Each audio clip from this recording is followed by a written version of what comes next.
নুসরাত যখন বলল আমার বিবেক কাজ করে নাই, আবেগ কাজ করছে, তখনই আমি রাগে ওর গালে একটা থাপ্পড় দিলাম, দিয়ে বললাম ছি। বাবাকে বললাম, বাবা এরে তুমি বিয়ে করতে পারবে না, নইলে তোমাকে তেজ্য আব্বা করে দেব। বাবা বললেন, তো কি হয়েছে, আমি নুসরাতকে বিয়ে করলে তোর মতো আরো 1000টা সন্তান হবে আমার।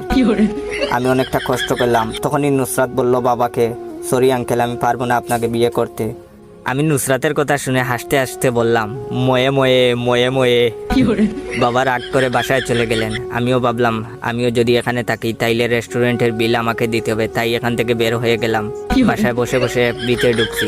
বাবা দেখি উনার এফবি আইডির নেম চেঞ্জ করে দিছেন, এখন নেম দিছেন হ্যামিলিয়নের বাসিওয়ালা। বাবা দেখলাম কয়েকদিন সেট পোস্ট এফবিতে করলেন। হঠাৎ দেখি বাবা রোমান্টিক পোস্ট করা শুরু করলেন। মনে মনে বাবা শুরু করলাম, লুচ্চা বাপটা আবারও হয়তো আরেকটারে পটাইছে। কয়েকদিন যাওয়ার পর বাবা দেখি হঠাৎ সেজে গুজে বাসা থেকে বের হচ্ছেন। ওনার গায়ের টি শার্টে লেখা হিসাব বুঝো না দুধু খাও। বাবাকে বললাম, বাবা কই যাচ্ছ? ওয়েট। গল্পটা শেষ করার আগে আমার অরিজিনাল টিকটক অ্যাকাউন্ট বাইজা বনফায়ার আর ইউজার নেম ইয়োর জয় অ্যাকাউন্টটাকে ফলো দিয়ে রাখেন। বাবাকে বললাম, বাবা তুমি কই যাচ্ছ? বাবা বললেন, জাহান্নামে, তোর জন্য জান্নাত আনতে।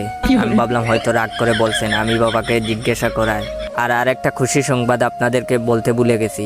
আমার আর সাদিয়ার বিয়ের প্রস্তাব নিয়ে বাবা ওদের বাসায় গেছেন। সাদিয়ার মাও রাজি হয়ে গেছেন।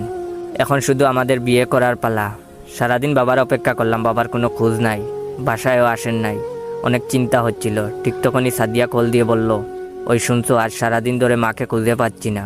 আমি সাদিয়াকে বললাম, তোমার মা কি এফবি চালান? সে বলল, আমি একটা অ্যাকাউন্ট খুলে দিছি। তখনই আমার বুঝতে দেরি হয়নি, আর মনে মনে বাপকে বললাম।